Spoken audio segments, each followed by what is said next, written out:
Welcome to another episode of the Victory Podcast, driven by Audi. I'm your host, Keely Eure, joined by my co-host and former USC quarterback, Cody Kessler. Cody, it's USC versus Oregon in Eugene. It's a big one, and I'm very excited to break this one down.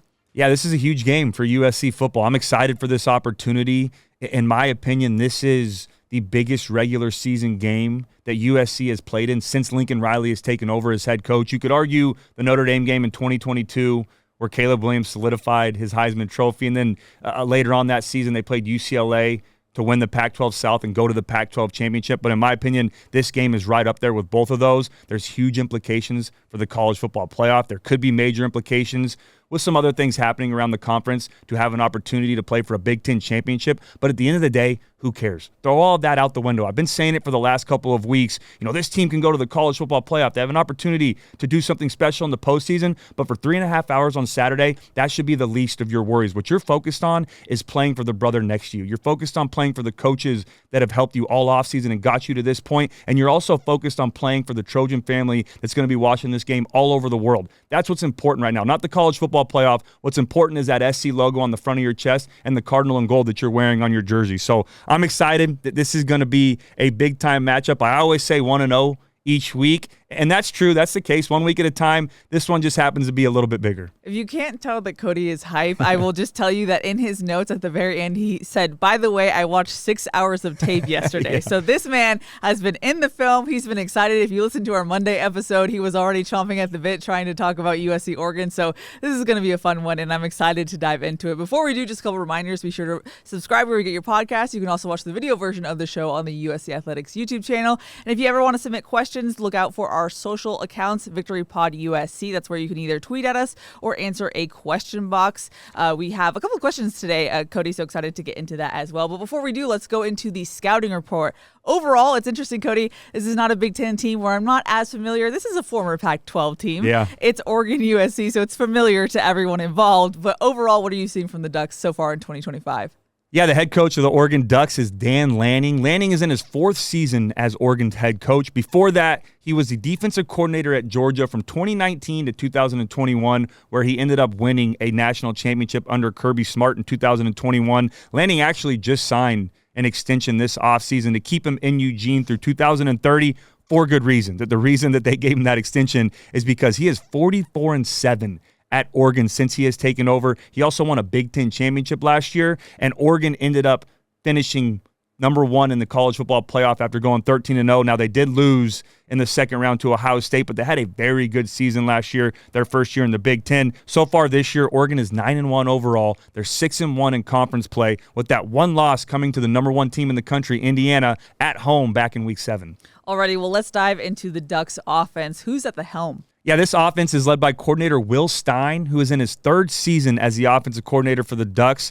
This is one of the most explosive offenses in the entire country, that they are dangerous both through the air and on the ground. So far this year, Oregon is 11th in total offense, averaging 470 yards per game, and they're 7th in scoring offense, averaging 39 points per game. This is going to be, in my opinion, the biggest test of the year for Danton Lynn and this USC defense. Well, as I mentioned, 6 hours of film study. I'm very curious what you saw on film about this offense, Cody. Yeah, this is a spread offense that wants to run the football. That they can hurt you, like I mentioned, both through the air and on the ground. But what they want to do is establish the run game early on in the football game. So far this year, they have been 60-40 run to pass, and they've had more success running the football than they have throwing it. Dante Moore's a good quarterback. He can hurt you with his arm, but right now they're 57th in passing offense, and they're 8th in the entire country in rushing offense, averaging 233 yards per game on the ground. Now, like I mentioned, this is a spread offense, but they will also show you some under center type plays. I don't want to say they're a pro-style offense because they don't do it a whole lot.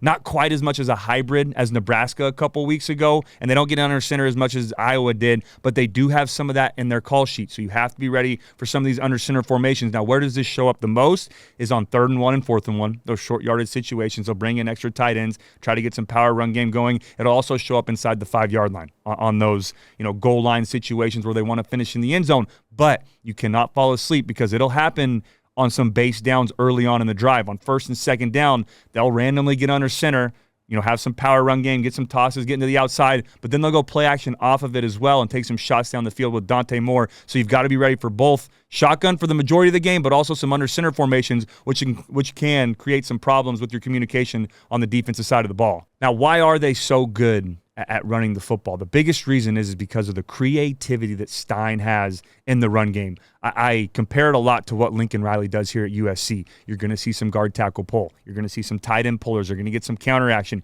You're going to get some two-back sets like we did early on with Wayman Jordan and Eli Sanders. You're going to get some downhill between the tackles run game, but you're also going to get them on the perimeter and getting outside and trying to get on the edge and put your linebackers and your DBs in space and see if they can tackle one-on-one with a lot of room to work. They're also going to do a lot of zone read plays.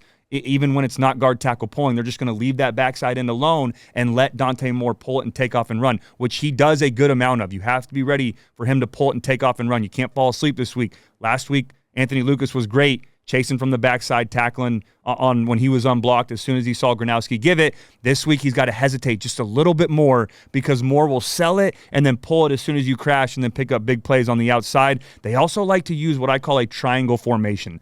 This is unique. We haven't seen that a lot this year. This is tough for a defense to figure out what they're doing. So what a triangle formation is you're going to have a quarterback in shotgun, you're going to have a running back in pistol right behind them, and then you're going to have either a running back or a tight end to either side of them.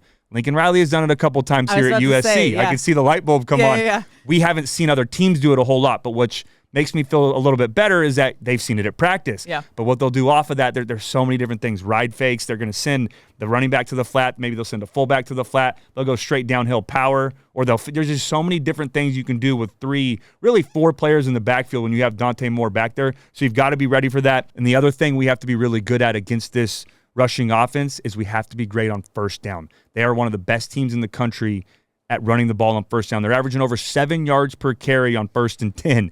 That is tough to stop. That makes second down a lot easier, and then that makes you great on third down, which we'll talk about in a little bit. Why they are one of the best third down offenses in the country is because of the success they have on early down and distances, and that starts in the run game. The other thing that makes them so efficient at running the football is they have 3 talented running backs that can hurt you from anywhere on the field. Now, they have an order of who they want to get the ball to first, second, and third, but in my opinion, all 3 of these guys could be running back ones anywhere in the country. It's like Wayman Jordan and Eli Sanders going back and forth. Yeah. Who's the starter? Who's the backup? You could go with either guy and say that they can be a big part of the game plan. That's exactly what they have. And we'll talk about them more when we get to the personnel grouping and what they do so well. But if you look at the numbers this year, Whittington has 76 carries on the year. Davison has 66 carries on the year, and then Hill Jr., the other back, has 49 carries on the year. They distribute the ball well in the run game, and I'm even going to throw a fourth guy in there. Like I mentioned, Dante Moore, he has 48 carries so far this year, wow, okay. So he'll get them the ball as well. And Stein does such a great job of putting them on the field at the same time and finding different ways to get them the football, whether it's inside, outside, all these different things.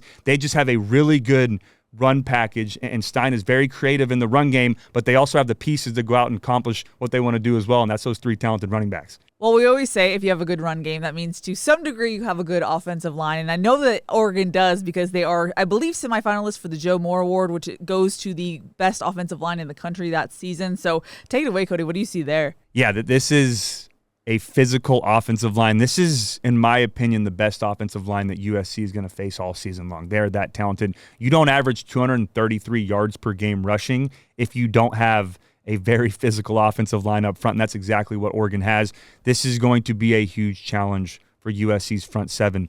They've lacked consistency this year when it comes to stopping the run. They've had some really good games, and they've had some games where they struggled a little bit, and they could be better. You can't struggle this game. This Oregon offense is very explosive. They can run the ball all over the field. They like to have more explosive plays really in the run game than they do the pass game. These backs are dangerous and can score from anywhere on the field. All 3 of them have already had a rush this year over 60 yards or more, and we talked about how good Iowa was at stopping the run. One of the best run defenses in the entire country. Oregon came out in that game on the road a couple weeks ago and ran the ball for 260 yards against Iowa.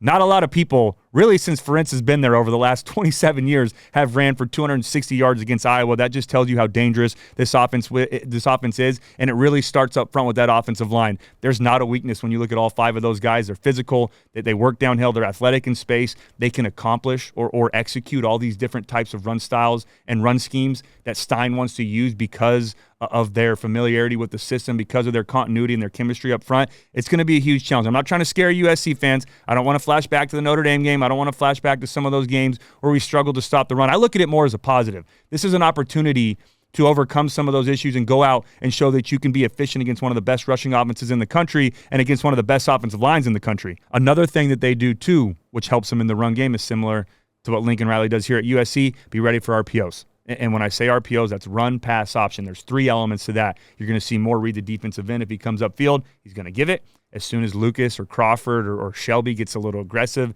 and crashes down, he's going to pull it and take off and run. And then the third option off of that is kind of 2 parts. He can pull it, stress the defense, and work outside and still kick it out like we've done to Jacoby Lane, Mekhi Lemon, after you get that second-level linebacker to crash, or it's just a pull and a quick pass fake before you even start to move because you have a numbers count on the outside or you like the leverage, you have a slant, a hitch, and you have a winner on the outside that you can work to. So they do a good job of that, so we've got to be able to cover both in the run game but also in the pass game, and that forces your hand on defense. Are you going to load the box and stop the run and be light on the outside for the RPO game, or are you going to play coverage on the outside and try to stop this run game of Oregon with a 5 or even 6-man box? So it's going to be tough, but I'm excited to see what Danton Lynn does. Another thing that makes Will Stein in this offense so efficient is, again, similar to Lincoln Riley. He does a great job of putting guys in positions to win. He puts guys in positions to create one-on-one matchups on the outside.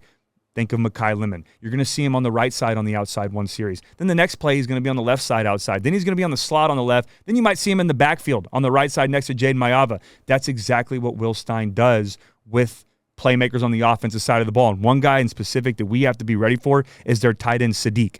He will use him in so many different spots. Again, I'm going to do a little bit more of a breakdown when we get to personnel-specific stuff in a second, but they'll use Sadiq on the outside. They'll put him one-on-one on the backside by himself, and he doesn't care if it's a corner, if it's a nickel defender, if it's a safety. They will find ways to get him the football regardless of who is covering him. They're also going to put him in the backfield a couple times. They'll put him on the end of the line of scrimmage. Then they'll widen him, put him out wide. They do a lot of different things on offense. Whoever has the hot hand, right now it's been Sadiq as of late, but whoever has the hot hand on the outside, Stein is going to find a way to get a one-on-one matchup with them. He also does it with his running backs as well. Some of them are good out of the backfield as some receivers. Like I mentioned, 2 tight end sets or 2 running back sets on either side. The triangle formation with maybe even all 3 of them in the backfield. Find ways to get him some of those extended handoffs, a quick swing route, a quick slide route. See if you can tackle in space. So you got to be ready for all these different looks that Will Stein is going to do on the offensive side of the ball with their playmakers. But, again, we have seen that with Mekhi Lemon. We've seen it with Jacoby Lane on the defensive side of the ball. All fall camp, all spring ball. They're used to putting some of their defenders in one-on-one situations. Call it a mismatch, sure, but they're used to having to go out there and attack and still be able to make big plays when you're put in a tough position. So I feel comfortable with them going into it this week and being ready to handle some of that. And then another area that they're really good, I put great actually, is on third down. They have a 49% conversion rate on third down. That is insanely good. Yep. Normally, as an offense, you shoot for around 40%. That's winning football. We'll take 35, 40%. I can live with that. You can extend some of those drives. You can find a way to stay on the field. 49% where you're averaging basically half of your conversions on third down.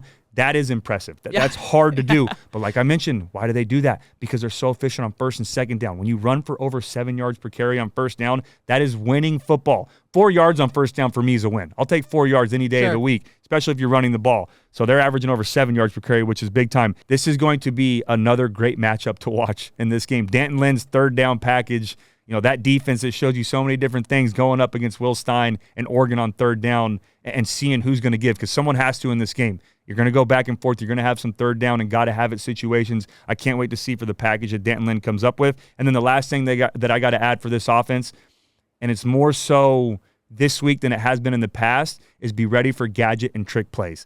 They're going to show you some unique plays, especially at home. That's where this really comes out, is when they're at home, they're going to get some. They had one where they snapped it to a receiver, handed it to Dante Moore, then handed it back to another receiver, did like a double reverse end around out of a wide receiver wildcat. Then against Wisconsin, they get down there with their backup quarterback in and throw a touchdown pass to an offensive lineman. He's normally number 78. His name is Janoris Wilson. He normally wears number 78. In this game, little USC topic here, he switched to 35. Okay. So I don't know if it was play specific or what happened, but On the depth chart, he's 78. Against Wisconsin, he was 35. Lined him up as like a hybrid tight end or an extra offensive lineman at the end of the line of scrimmage and threw him the ball for a touchdown. You got to be ready for all these plays, the reverses, the double passes, the end arounds.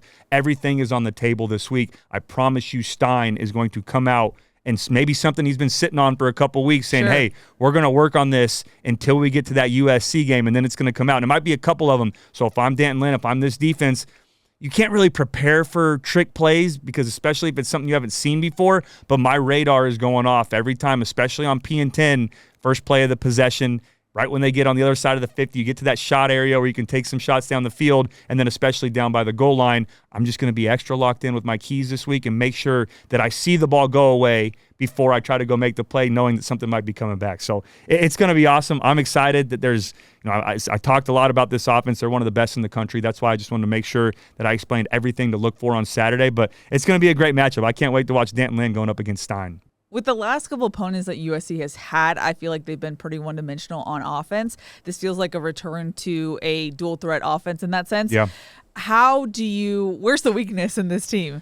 Yeah, and I'll say this. That's a good point because, Iowa, run-heavy football team. They came out and threw it, though, that first drive, and then really throughout the game they tried to establish the pass game. They couldn't after that, but then we played Notre Dame, a team that has a good freshman quarterback, but that was run-heavy, run for over 300 yards. Nebraska loses their quarterback in the first half or early in the second half, so then they become one-dimensional. Northwestern struggled to throw the ball all year, had a little bit of success, but then USC really did a good job of shutting that down. This has been really since, I guess you could say, Illinois, maybe Michigan a little bit with Underwood, that we've faced a two-dimensional offense. So I'm curious to see what USC does.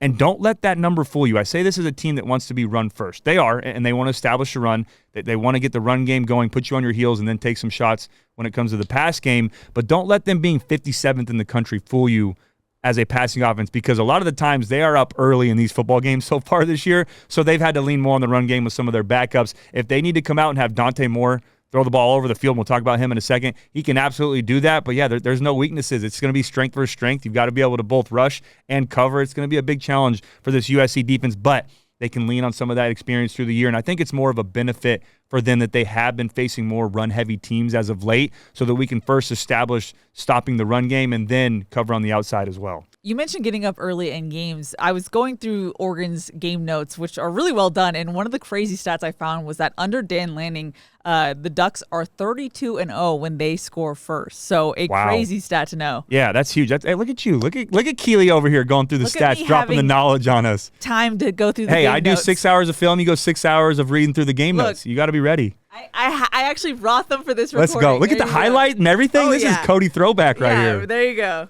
Hey, I've been teaching you well. Oh, my goodness. No, but that's a great point. And I know it sounds cliche and repetitive. Hey, start fast, start fast, start fast. Against a team like Oregon, you have to start fast, and that's a great point. 32-0 when scoring first, especially on the road. When you can go to Autzen Stadium, and if we can come out and get a stop on defense, say they get the ball first, we get a stop on defense, and then we go down and score right away on those first two possessions. I mean, that takes the crowd out of it. You get the momentum on your side. You set the tone. You let everybody know that, hey, we're getting into the game plan. We're here. We're for real. We're ready to go. So I really hope USC can go out and do that, especially against Oregon. We have to be able to be great because you can tell they're really good or when they play with the lead. To that point, Cody, we actually got a question from Turtle that I'll ask now. He said, what do you think needs to happen in order for the defense to start early and adjust early? He also said he'll be there. Please wave to me, and if you see me, don't say I'm big time, Cody. I will not big time you. Just make sure you say that I'm Turtle, even though that sounds weird. I will understand what you're saying. Okay, yeah. Make sure. Yeah. What's up, Turtle? Yeah, I think it's just how you start fast, really. What happens is that is, in my opinion, Tuesday through Friday. That's how you start fast, is you're locked in on those defensive meetings. You're locked in on what you expect them to do to start this game. Now, it's harder on defense to start fast because you don't know exactly what they're going to do on offense. They can do so many different things with personnel, with packages. You're going to have to adjust on the fly. And obviously on offense, you have your first 15. So they've been practicing this first series all week long. So it's tougher on a defense. But if they can come out and just make a big play, even if you get caught off guard, even if they get one of these mismatches and you get on one-on-one, Marcellus Williams, DeCarlos Nicholson, Eric Gentry, your guys, your playmakers, you're going to have to make a big-time play really throughout this entire game. But if you can do it early on, that'll be great to establish a physicality and the tone on the defensive side of the ball. And then I just kind of alluded to it a little bit on offense. You start fast by making sure that first 15 is perfect. You go through it throughout the week. You put it together on Tuesday. You go over it again on Wednesday. You go over it again on Thursday. And then in the hotel room on Friday, you walk through those first 15 plays and then your first couple of third downs as well. But you have to be perfect in your preparation, your mindset as well, so that when the game actually starts, you can lean back on those practice reps and start fast early in this game. Well, you alluded to this next section, Cody, so I want to get into it. It's Oregon's offense. Who are you seeing personnel-wise? Yeah, I'm going to start with their quarterback, and they got a good one. His name's Dante Moore, 6'3", 205-pound sophomore. He has 2,100 passing yards this year, 21 touchdowns, and 5 interceptions. He also has 48 carries for 183 yards rushing. He will keep you honest in the run game, and I know they add sacks into rushing attempts, but there's only been 10, so he still ran the ball 38 times. He likes to take off and run. He's good for a couple of games, so USC has to be ready for that factor as well. Extremely accurate as a passer, 72% completion percentage, which is 4th in the entire country. And it's not like he's throwing check down after check down. They're taking shots down the field, deep crossers, deep corner routes. He's very accurate, especially pushing the ball down the field. Last week, actually, he set a school record against Minnesota, 27 of 30, which is 90% completion percentage. And we're talking Marcus Mariota, we're talking Justin Herbert, we're talking great Oregon quarterbacks. No one has had more of an accurate game than what Dante Moore had last week against Minnesota. So that'll tell you exactly how accurate he is as a passer. Be ready for him, like I mentioned, too, to take those shots down the field. And I just mentioned it a second ago. He will take shots down the field, 8.6 yards per attempt. That is one of the best in the country. Unlike what we saw from Iowa, unlike what we saw from Northwestern these last couple of weeks, 5 to 6 yards per attempt, quick game, getting the ball out of their hands, not stressing you on the defense over the top. Dante Moore loves to take the top off the defense and try to push the ball down the field. He's good in the pocket, but where I think he's even better is on the run. And Stein likes to get him on the edge so he can make some of these throws on the run and then have that run option as well where he can take off and pick up some yards with his legs. Now, I've already talked about him, but this is my biggest personnel section right now on offense. We're going to talk about these 3 running backs, and all of them are very talented. And like I mentioned, the first one for them is Whittington. He has 76 carries, 623 yards, 5 touchdowns. Those are good numbers. But what really stands out for me is he is averaging 8.2 yards per carry. That's not like he's ran the ball 20 times and he's had a couple explosive plays. 76 carries, 8.2 yards per carry.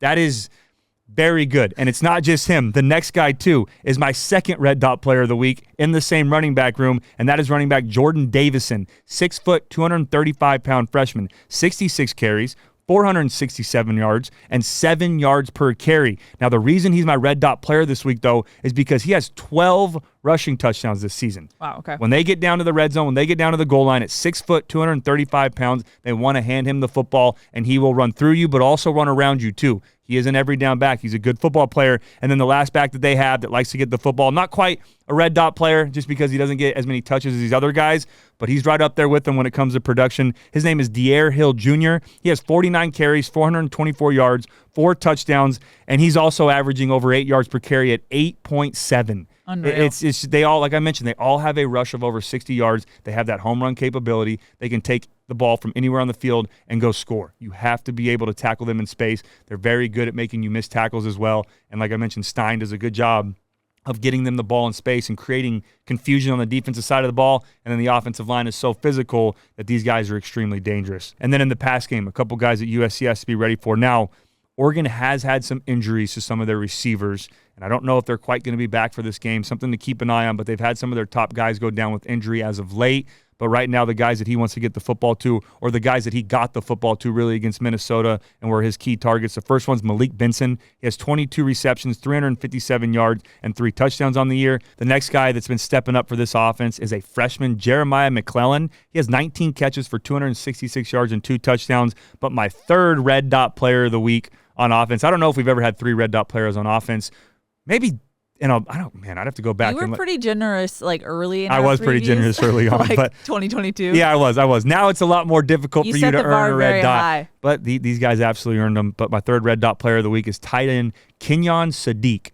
He is a great player. He is a matchup nightmare. I mentioned that Stein will put him outside, put him inside, put him backside by himself, put him in the backfield, find different ways to create mismatches. I'm so curious to see who Danton Lynn, when we play man-to-man who's going to be covering Sadiq, because that's going to be a huge matchup in this game. We cannot allow Sadiq to take over. He did last week against Minnesota, and he made it a long night for those Gophers. So I'm curious to see who Danton Lynn's going to put man-to-man on Sadiq this week. That's going to be something to keep an eye on. He has 30 receptions, 407 yards, and 6 touchdowns already this year. He is becoming Moore's favorite target since he's been back from injury as the season goes on. I can see why with what you just listed. Yeah. Now, I feel like the last time we red dotted or highlighted a tight end on an opposing team's offense was against Notre Dame. Can you glean anything about how Lynn attacked their tight end? Yeah, I think there's 2 parts to that. One is Notre Dame was running the ball so well that they didn't have to throw it as much. Also, Notre Dame had some weapons on the outside with Faison, with Greathouse. They didn't have to try to force Reardon the football. I thought we did a good job when they did try to get him the ball over the middle with our linebackers, with our safeties being tight in coverage and forcing C.J. Carr to miss some of those throws. Now, Reardon was 6'7", or is 6'7". Sadiq is only 6'3". Now, he's 245, though. He's a big physical specimen. He runs like a wide receiver. He has ball skills like a wide receiver, but he's not quite as tall as Reardon. So I would expect this game to see maybe a little bit more safety coverage on him instead of having to put Gentry with his size and his length on Sadiq, or even a DeCarlos Nicholson. If they try to split him out wide and we're not in man-to-man, we play zone, I would feel comfortable with Nicholson being physical going up against him. But either way, whatever Oregon does in this game, USC has to be ready for it. But the other thing, too, like I mentioned, to keep an eye on with their receivers hurt right now, with them being depleted in the wide receiver room, they're going to want to get the ball to Sadiq. USC has to know going into this game, we can't let him hurt us. Alrighty, Cody, I want to take a look at Oregon's defense. Before we do, just want to give a thanks to Audi. What you expect from an SUV is a range of sizes fit your lifestyle. Expectations matter, but exceeding them matters more. The Audi family of SUVs, progress you can feel.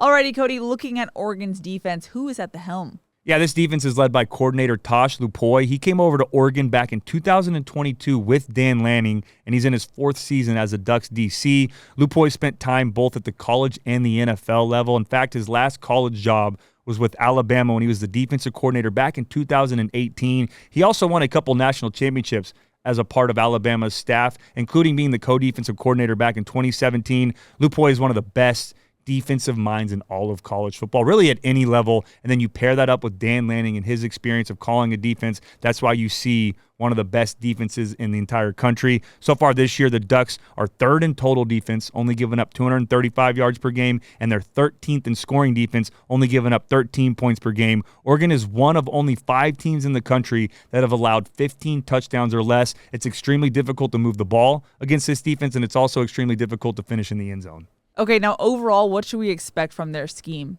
Yeah, this is a defense that will show you multiple different looks and different personnel groupings throughout the game. Their base defense on early 1st and 2nd down is a 3-4 defense. Now, I'll explain why we might not see that a ton in this game in a second, but their base defense at its core is a 3-4, and what a 3-4 defense is 3 big interior defensive linemen, 2, they're called rush-ins. They list them as linebackers on the depth chart, but 2 kind of hybrid defensive end linebackers, stand-up guys on the outside, and then 2 interior middle linebackers on the inside of this defense, and then they have 4 DBs on the outside. That's what they did a lot last week against Minnesota. The other thing that they do is their nickel defense, and what I expect to see on Saturday from them is a 4-2-5 defense, which is 4 defensive linemen.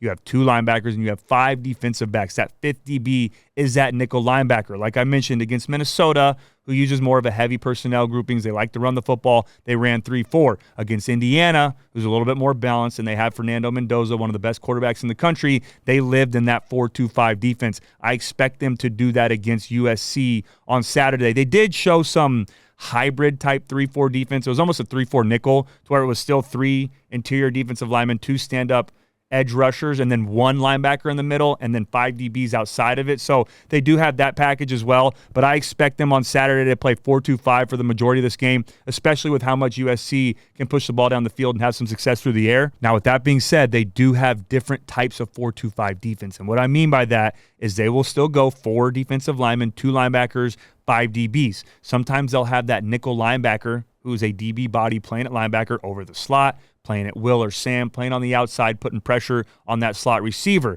But they also have a form of 4-2-5 where their safety, Dylan Thieneman, will come down, and he's probably their best player on the defensive side of the ball, and play at that middle linebacker position. It's similar to what USC does when we would have Bishop Fitzgerald back deep, Christian Pierce back deep, and then Kamari Ramsey would play nickel. But instead of putting him on the outside. He would play in the middle of the defense. That's what they do with Thieneman.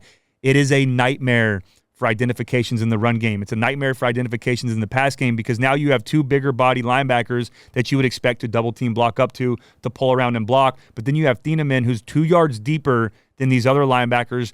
We've kind of been doing it with the 3 linebacker look with Eric Gentry. You know how they have Gentry a little bit behind Sean Cody? I don't know if you guys watched the Tailgate show, but explained how it was kind of like a triangle linebacker look. Yeah. That's what they do with Thieneman. Okay. It's tough for your blocks or for your assignments in the run game. It's tough for pass protection. Is he blitzing? Is he dropping in coverage? How are they going to use him? So just to keep an eye out for that, I promise you, Coach Hansen, Coach Riley, they're going over it in their blitz pickup packages in their run game, the 9-on-7. They're working this type of defensive look. But that's something to keep an eye on in this game because that can be difficult when you don't see it a whole lot. And Oregon does a good job of confusing you on the defensive side of the ball. It is extremely difficult to move the ball consistently against this defense. They're 21st in the country in rushing defense. They're first in the entire country in passing defense. They're only giving up 127 yards per game through the air. That is extremely impressive, especially in today's era of college football with all these air raid offenses. And even in the Big Ten, some of these offenses going more to that spread type style and wanting to go to that West Coast passing game, similar to what USC does here right now. To be number 1 in the country in passing defense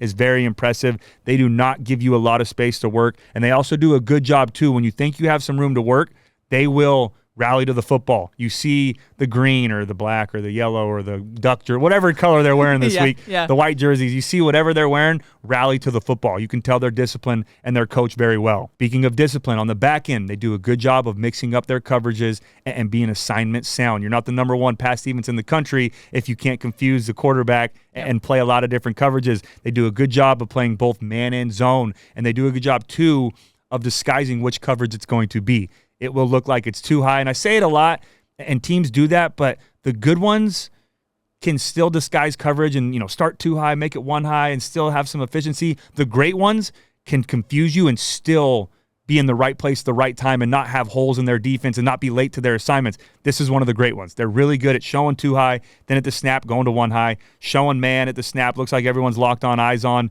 bringing pressure, drop out, playing cover 2. Drop out, playing 33 double cloud, dropping 8 guys in the coverage when you thought they were playing cover 0. You have to be great with your film study this week if you're Jaden Mayava and you're the receivers as well. As a receiver, okay, I'm going to get the basic coverages. I'm going to get man-to-man. I know how to win. This week, it can't just be a breeze through on the film. You've got to understand where the deficiencies are in cover 6 and cover 2 and cover 4, which are all 2 high coverages, and then cover 3, cover 1, 33 cloud, all these 1 high type coverages. You've got to be ready to know where the holes are on the defensive side of the ball. Another thing with that, too, I will say, and actually let me say this first before I get there. Man-to-man, I don't know who to attack. They're very good in man-to-man coverage. Okay. They're sticky. They have some freshmen that are having to step up and play right now. They have some older veterans on that side of the ball. They can play good in man-to-man. They trust their interior guys, linebackers, safeties to play man-to-man on your tight ends as well. They like to match underneath, meaning that it looks like zone. Then when the ball snaps, one guy will be the free player in the middle, and then they'll match man-to-man across the board as well. But with that being said, I do have to add something. And I don't want this to come off as a negative because this is a dang good defense and their secondary is really good. But I think it's important to add some context of why they're the number 1 defense in the entire country. Is everything, like I said, they're really good. But when you look at the numbers this year, so far Oregon has faced, when it comes to passing offenses, the number 116, the number 118, the number 73, 114, 131, 132, and 102 in passing offenses. That's who they faced this year. They played a lot of teams that don't throw the football well. Now, they did play Rutgers, who's 22nd in passing offense, completely shut them down. So they can do it. They also played, like I mentioned, Fernando Mendoza. Indiana's 38th in the country in passing offense. They only gave up 215 yards to Mendoza. He did have some explosive plays, but I say that to say they haven't faced USC yet. As good as this passing defense is, and they're legit. They have great personnel, and I'm not taking away from Oregon, but they still haven't played Mekhi Lemon. And they haven't played Jacoby Lane, and they haven't had the combination with Lake McCree and Walker Lyons, and they haven't had Tanu Kine step up as a number 3 and make some big-time plays. They've played some teams that are more efficient running the football and struggle to push the ball down the field. So as much as we are prepared and worried about this passing defense, I promise you Lupoy and that defense is worried about USC's passing offense. So it's going to be a great matchup to watch. I cannot wait to watch these two teams go head-to-head. Now, I know this is a talented linebacker room led by Bryce Betcher. What are you seeing from that group? Yeah, this is a good linebacker unit, and Lupoy does a good job of finding ways to create pressure with those linebackers. It's not a huge secondary pressure team. At least I haven't seen it on film, and I've watched a ton of film.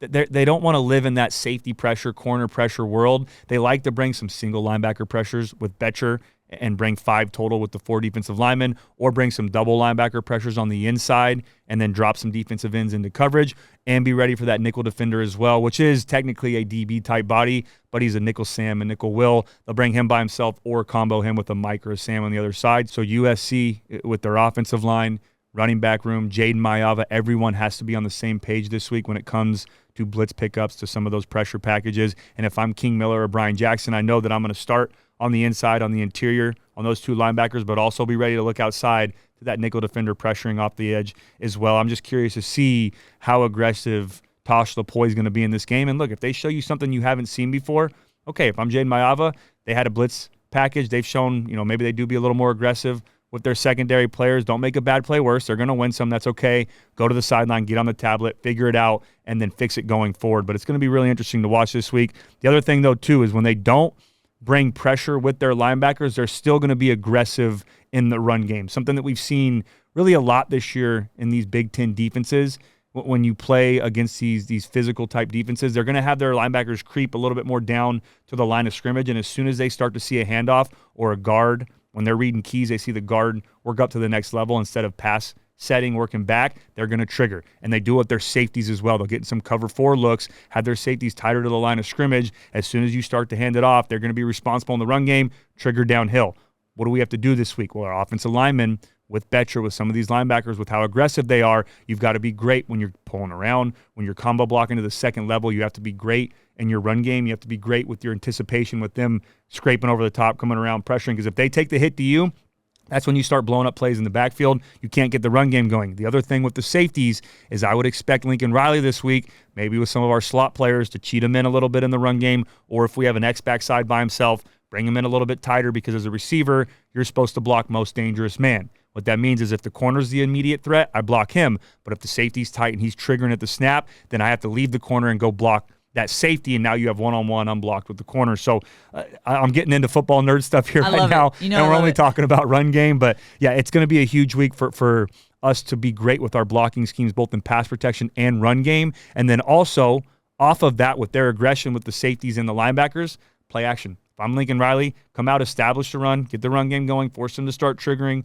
force them to start being worried about the run game. Play action, hit Lake McCree over the middle. Play action, have that safety bite down, get one-on-one on the outside, deep post to Lane, deep post to Lemon. Maybe give Tanuk Hines a shot on a deep ball with how well he's been this year. So it's going to be another cat and mouse area this week, but I'm excited to watch it. It's going to be really cool to see how Lincoln Riley game plans against this defense. And then my next point, which is probably the most important point this week, and really why this defense is so dang good. They do not, and I mean do not, give up explosive plays. Hardly ever. Oregon is only allowing 3.9 yards per play. That is third in the entire country, and they're doing it in the Big Ten Conference. Yeah. With teams and offenses that, no, it's not a pass-heavy offense quite like the Pac-12 was, but you still have some dang good running football teams, and you have some good teams that can throw the football around the field, and some really good quarterbacks. They don't give up explosive plays. They keep everything in front of them. They're first in the entire country on plays of 20-plus yards or more given up. It doesn't happen. You can't find explosive plays against this defense. Now, caveat, they haven't played Lincoln Riley and USC yet, and what do we do a great job of? Explosive plays, which is funny because I actually asked Coach Riley about this on Tuesday. What did he say? I talked about, do you see anything on film as to why they're so good at limiting explosive plays? And he went into, his normal spiel about basically what you say, too, is, they're good, but that's also, they haven't gone against us yet. They haven't played us Essentially is what he said. Yeah. And that's the reality of it. We're talking about an opponent. When I'm going through a game plan week, if I'm in there with Lincoln Riley, if I'm in there with the coaching staff, you're giving them confidence, but you're not sitting there saying, we're the best, they have to play us. No, you're focused on what they're doing. On a podcast, doing a breakdown, we're talking about what they're doing. But I can also say, hey, guess what? They haven't played us yet either, guys. They have to come out and stop Mekhi Lemon. They have to stop Jacoby Lane. They have to stop our receivers. They have to stop. I know we lost our 2 top running backs, but King Miller's playing some dang good football right now. Our offensive line is blocking really well. They're playing good, too, with the different combinations. they are just as worried about our offense as we are about their defense. So I don't want to say this like, all right, Oregon's the best team ever and we're worried about everything that's going to happen in this game and it's just one-sided. That's not the case, because I promise you if they're doing a podcast right now, they're probably saying the same thing. Well, you would hope they would be, respectfully, saying that, giving USC credit like they should. This is what goes into a preview episode. Yeah, exactly. It's just breaking down what they do so well and how we can attack them. And I got to give credit where credit is due. This is a really good football team. They don't give up explosive plays. They keep everything in front. They force you to put together those long drives, which a lot of teams can't do because you get impatient and you start trying to force the football, and that leads to interceptions or incompletions instead of taking a 4-yard underneath route. And Jade Mayava has been better at that as of late, so I feel confident going into this game. But with that being said, we still have to find a way to take some shots down the field. You're not going to get a lot of them. You've got to hit them when you have them. Indiana, in that game, they had very few, but they did a good job of putting 3 drives together that were really built off of explosive plays. You might get 3 or 4 this game. You've got to hit all of them if you want to start putting some pressure on this defense. But, again, it's going to be a great challenge. I'm excited. This is when USC's offense is on the ball and Oregon's defense is on the ball, I'm not even joking. I'm going to be glued to my screen. I'm going to be locked in. It's going to be a lot of fun to watch. Now, I have a proverbial bingo card when it comes to the Cody preview, and especially when talking about defenses. You always go, third down, throw it all away, what we just talked about. And you haven't said that yet, so I'm curious what you're going to say next. I'm going to say throw it all away. We're going to talk about some third down here. Okay. Now, you know what? Not quite as much. They stick to really their base 4-2-5. Some of their 3-4 stuff, too, they did on third down. They almost got to a 3-3-5. Now, it's not a 3-3 stack, but they'd go 3 defensive linemen with their rush edge and then go nickel off of that, like I mentioned early on. So a unique type of you can almost call it a 5-1-5 is what they did on some third down situations against Minnesota. I know we're getting technical here, so I'm not going to get too wild into all of that, but it's – I say all that to say they have a lot of different third down packages, but it's based off of what their core defense is. Now, they will show some double A gap. They will show some double B gap. They'll walk up and overload a side, not quite as much as Danton Lynn does, but they'll show some of that and then bail out of it, bring pressure from the other side, do some different things. But they are extremely good at what they do because they don't try to overcomplicate it. They're only giving up a 32% third down conversion rate for their defense right this year or for opposing offenses. That's winning football. I can win a lot of games if I can get off the field, if I can force you to go 3 for 10 on third down every week. I'm going to win a lot of games, and I'm going to put pressure on your offense to now try to go score and try to make big-time plays and try to win on first and second down, and then you play exactly into what we want you to do, and that's force those big plays, and then you make big mistakes. So, yeah, they're really good on third down, but it's not going to be a week to where it's I'm talking about funky a whole lot. I'm not going to say, hey, they're going to do some crazy things. They'll show you some different packages, but really it's all based on kind of what their core defense is. They'll play 4-2-5. They'll play some 3-4. I don't think they will this week, but that's what they've shown on film. They're just very efficient and fundamentally sound off of that, so they don't have to do a whole lot. This is just me now being curious. As a quarterback, would you rather go against a defense that forces you to be in the phone room a lot, or that's fundamentally sound? I think it's kind of 2 parts. Now, they do, and I'm not saying this to say that they don't show you some crazy things on film. They will. They'll absolutely overload, do that stuff. That's why I mentioned it.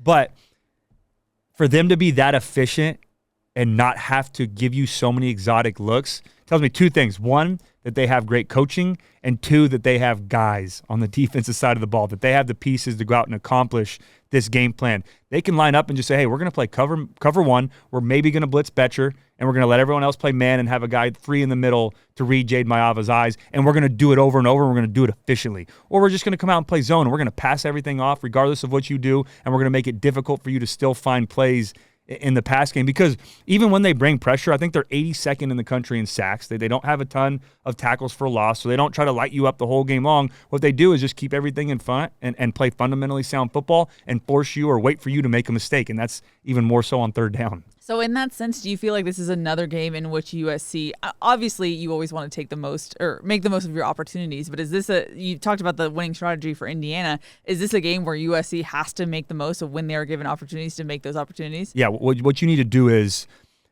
win on first and second down. What Oregon loves is to put you in third and long in obvious passing situations. That's why they're so good, not giving up explosive plays. That forces you in 3rd and 12, 3rd and 8, 3rd and 7. You're always behind the sticks, and then they can do whatever they want to do off of that. When you put them in 3rd and short, now we can either run it, we can get some crossers going. You're going to expect some more man-to-man. They got to load the box a little bit more. You get some one-on-ones on the outside. But if you're in 3rd and 7 plus the entire game, no chance. And that's what they're really good at. like I mentioned, only giving up 3.9 yards per play. They force teams in third and long situations, and then they get off the field on third down because they are so efficient, and they can show you so many different things, and they can accomplish what they want to do on the defensive side of the ball. Now, I know you have one more stat about this Oregon defense, but in my game notes perusal, I know that there's a caveat to this stat. Yeah, I have one final note on this defense, and there is an asterisk next to it. They have struggled heavily this year in red zone defense. They're 126 in the country when it comes to red zone defense, but the reason that they are 126 in the country is because they have only allowed 18 red zone possessions this season. To put that into perspective, that is second in the entire country in red zone attempts. You don't ever get down there. Now, they've allowed 13 touchdowns on 18 attempts. That is not great, but they also don't have a lot of practice with it because no one's getting down to the red zone. It's extremely impressive that they have played this much football. They're 10 games in, and they have only allowed 18 possessions in the red zone. As an offensive-minded player and looking at those numbers, that is unheard of. That just tells you how good this defense really is. To add on to that, I just have to nerd out in the game notes. Yeah. You are nerding out on the film. This is my time to shine, Cody. To build off of what you just said, Oregon's only allowed multiple red zone trips in 4 of 10 games this season, with Indiana and Iowa as the only teams to get inside the 20-yard line more than twice in a game. Also, just to add to the defensive prowess of this team, they rank third nationally in first half scoring defense with just 4.5 points allowed per game, and they've given up just 3 total touchdowns in the first 30 minutes of games this season. And that backs up the point you made earlier perfectly, because they're 32-0 when they score first. That is both offense and defense. That's complementary football. They can put points on the board early, and defensively they don't let you get in the red zone and put points on the board in the first half. They can control the pace of the game in the second half. It's going to be a great challenge. That's a great input right there. I cannot wait to watch this one. It's going to, when you go up against these games, and I have full faith, full confidence in Lincoln Riley in this offense, but as an offense from history, playing the Stanfords of the world, playing some of these really good defenses, it feels better when you go up against these opponents and you can still be successful. So I hope USC can go out and dominate on the offensive side of the ball, be smart, protect the football, execute when the plays, are there to make. But overall, this is going to be a huge challenge. But it feels that much better when you can play well against a really good defense, and that's exactly what Oregon is. Well, let's talk about the personnel on defense. Who are you highlighting for Saturday? Yeah, I'm going to start with Oregon's secondary and my first red dot player of the week. That is safety Dylan Thieneman. You've already heard me mention him a couple times on this episode for good reason. He is their best player back there in their secondary. 6 foot, 205-pound junior. He's a transfer from Purdue. He has had over 100 tackles in his first 2 seasons in college, and so far this year he has 49 tackles, 1 interception, and 4 pass breakups. Jaden Mayava and this offense needs to know where number 31 is at all times, especially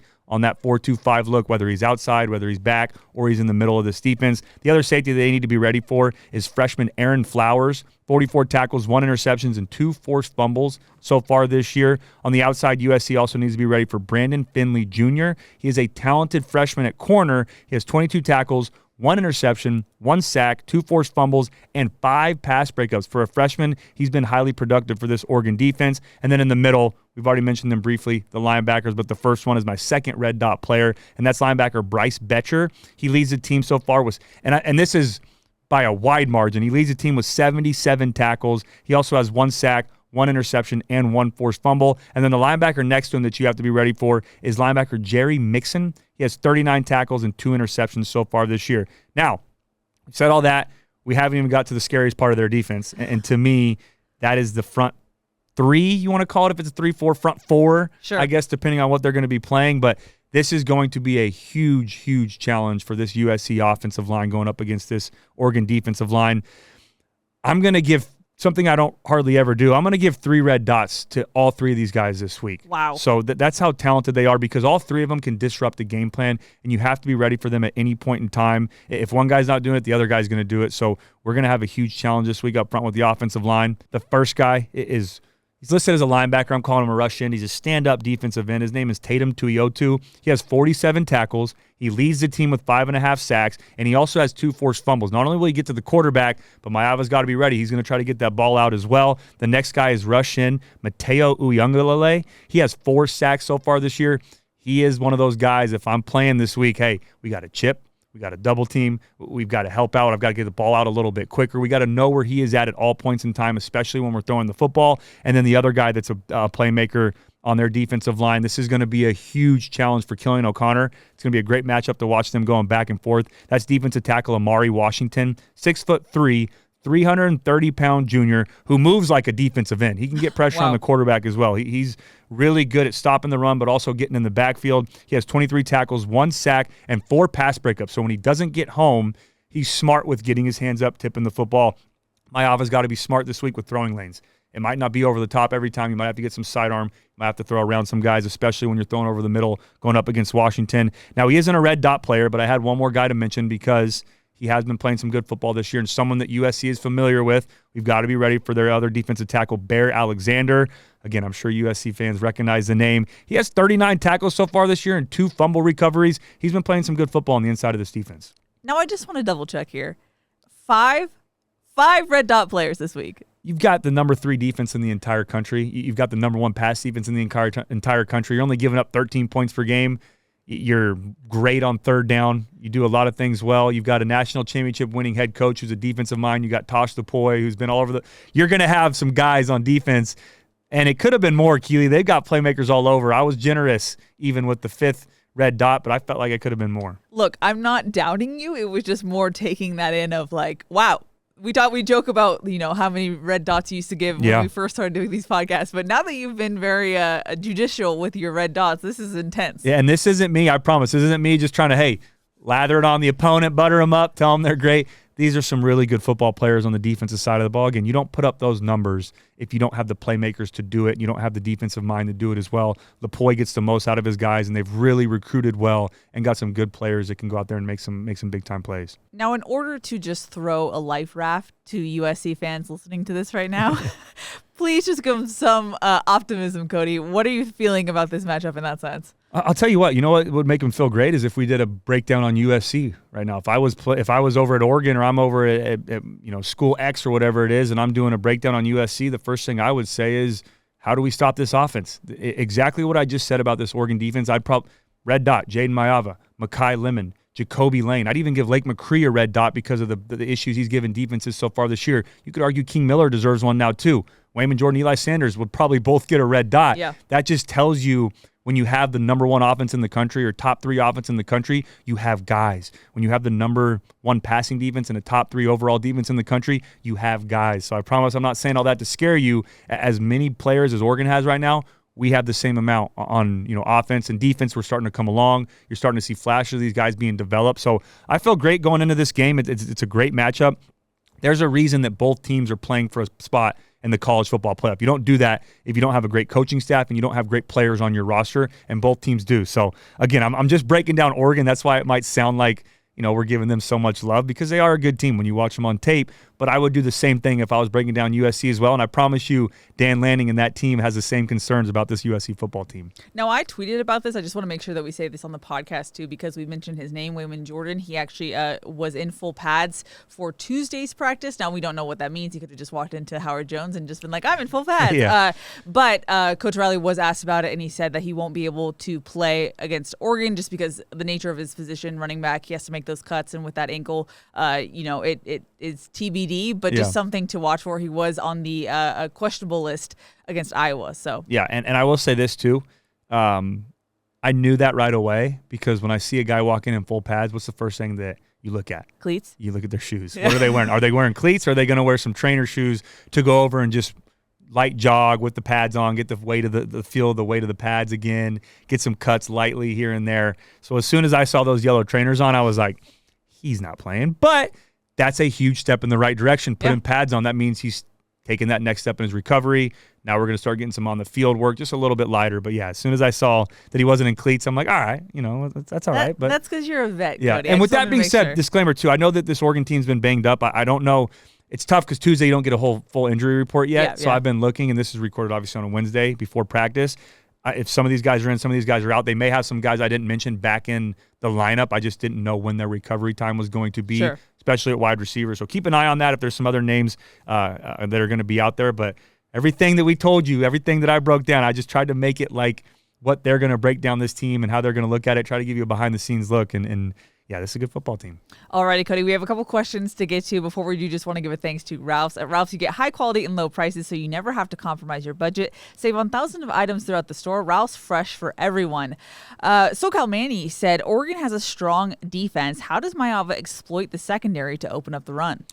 Yeah, I think the biggest thing for him is going to be taking what the defense gives you. And I know it sounds so simple and so cliche, but just take the underneath stuff early. Don't compound the problem. This defense is going to win a lot. That's what they do, but they're going to have guys open underneath. Take the check down, take a slant, take a crosser, take those underneath routes, put some pressure on them, force them to now step up a little bit, play tighter in man, play tighter in zone. Then you can take those shots over the top. But if you come out and start trying to force throws into double coverage or throwing go balls with a corner that's 7 or 8 yards off, it's already backing up, you're putting yourself in a bad position. You're playing right into their game plan. So take the underneath stuff early, force them to come up, force them to maybe play tighter to the line of scrimmage, get man-to-man on an outside, and then when you get those shots, you got to hit them. And if we start hitting those down the field, that'll open up the run game. That'll force them to have to play more outside and not load the box. So, yeah, it works hand in hand. You got to play complementary football, but that's going to start with Maeva protecting the football and just taking the easy routes first and then forcing them to try to, give some shots over the top.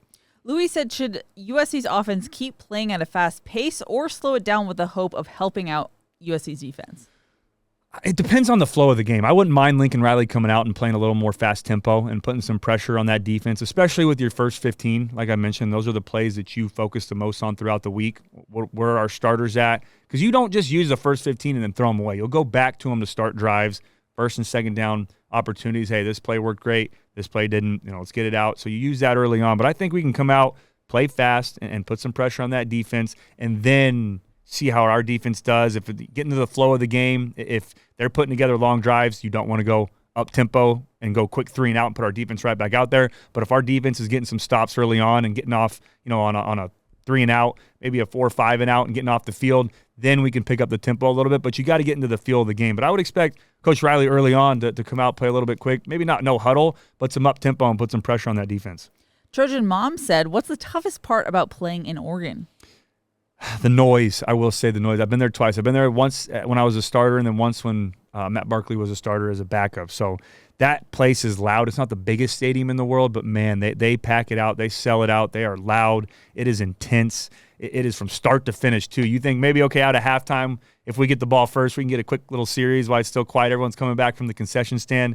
That is not the case. They are locked in from start to finish. Eugene, Oregon is a wild place to play, and Autzen Stadium absolutely delivers. But with that being said, it gets pretty quiet if you can start putting some points up and making some big-time plays. So it is going to be on this offense and defense to try to take the crowd out of it. If you start having some pre-snap penalties, some turnovers, it gets even louder and louder. So it's going to be a little bit of a give and take there. But it is a day game, so maybe – hopefully it'll be a little bit quieter than those night atmospheres, but I don't expect. A little bit warmer, so that's a little bit warmer. That's true. It's supposed to be dry too, right? We got a knock on wood, please. We got a Keely weather report update. Yes, apparently it's dry. Right now, no rain. Right now, no rain. Okay, cool. So that's a big factor too. That plays right into what they like. So yeah, it's going to be loud. It's going to be a great atmosphere, but still, I like playing those away games. You kind of rise to the occasion. Our final question comes from Jonathan, who said, "What's Cody's favorite road game memory?" Yeah, there's some good ones. I just flashed back right there. Stanford, on the road at Stanford my junior year. We were 2 top 15 teams. We ended up winning at the very end there. You know what? I'm going to say this. This wasn't a huge game, but it was a really cool moment. We went to Corvallis against Oregon State in 2013, and this was when Coach O had taken over. And we had this kind of us against the world mentality. And I don't know if you remember the Corvallis curse, that term. Yeah. To where I don't remember how many years in a row it was, but they kept losing. USC kept losing at Oregon State for whatever reason. They lost when they were ranked number 1. They just Pete Carroll couldn't win. days. Yeah, they couldn't win. And we went there, and all everyone talked about that whole week was the Corvallis curse. And we came out the first play of the game. I threw like an 80-yard touchdown to Marquise Lee, and we just never looked back. We had a huge day that game. It was awesome, too. That mentality, that mindset, Coach O was unbelievable. And there's some other big-time wins we had, but to me, that one right there, and that was when Oregon State was really good. They had Sean Mannion as their quarterback. Okay, yeah. Brandon Cooks, who's great in the NFL. He was their leading receiver. They had some dudes on that side of the ball, but we went to Oregon State and won that game. So that would probably be up there at the top, along with some other big wins. But that one was really that was the first one that popped in my mind. That's a good question, Jonathan. I haven't really thought about the road games that you've been a part of. More so home. I feel like some iconic home games that you've been a part of. I'll tell you what, though, it's. This is no disrespect to the Coliseum. I love playing at the Coliseum, and I'm sure every player loves playing at home. But there's just, even for fans that go to the away games, there's something just about going in enemy territory, finding a way to get the job done. It's the fourth quarter, it's quiet, and all you see is about a couple hundred people in the small section, with Cardinal and gold on, still going crazy. And then the band at the top and the nosebleeds playing, and you're on the sideline and you're watching everyone walk out of the stadium. It's a special feeling. I don't know if it quite overtakes getting a win at the Coliseum and everyone getting on the ladder and all that, but yeah, away games are fun, and hopefully they can handle business in this one. It's uniting. It's like us against the world and your little group. You got one option. Your back's against the wall. You got to fight your way out with the guys that you brought on the bus pretty much or on the plane, and that takes everybody. So I'm excited. It'll be a cool atmosphere this week. Alrighty, Cody. Like I said, that was our final question. Take us home, a big one. Eugene. Yeah. Let's go. It's going to be awesome. Again, like I said, you're not playing this week for the college football playoff. You're not playing for the Big Ten championship. All that stuff doesn't matter. What you're playing for is that logo that's right above your chest plate. You're playing for the Cardinal and gold. You're playing for the team and the guys around you. You're playing for your coaches, but most importantly, you're playing for the Trojan family and everyone that's watching around the world. Make sure if you guys are going to that game, and Eugene, I'm jealous. First of all, Keely will be there. Say hi to her. She'll be over there taking her notes. What coat are we wearing this week? We got some fur coat. What do we got? The Canada Goose maybe this week? My North Face like I usually do in cold games, but you guys never noticed prior to Saturday. We got the fur on, or are we taking it off this week? The fur will be gone because it's still warm. Keely's big time now. You can't hide money, Oh my gosh. No, all jokes aside, if you're going to the game, be loud, be involved. It's going to be great. I'm going to be texting Keely, hey, what the atmosphere is like and everything. So I'm excited. Let's go get a dub, fight on. Hopefully we're talking to you guys on Sunday after a big-time win, and we're right where this team wants to be going into the last game. Alrighty, you heard the man. Excited for this matchup. That's going to wrap it up for our preview episode. That's Cody. I'm Keely. We'll see y'all next time.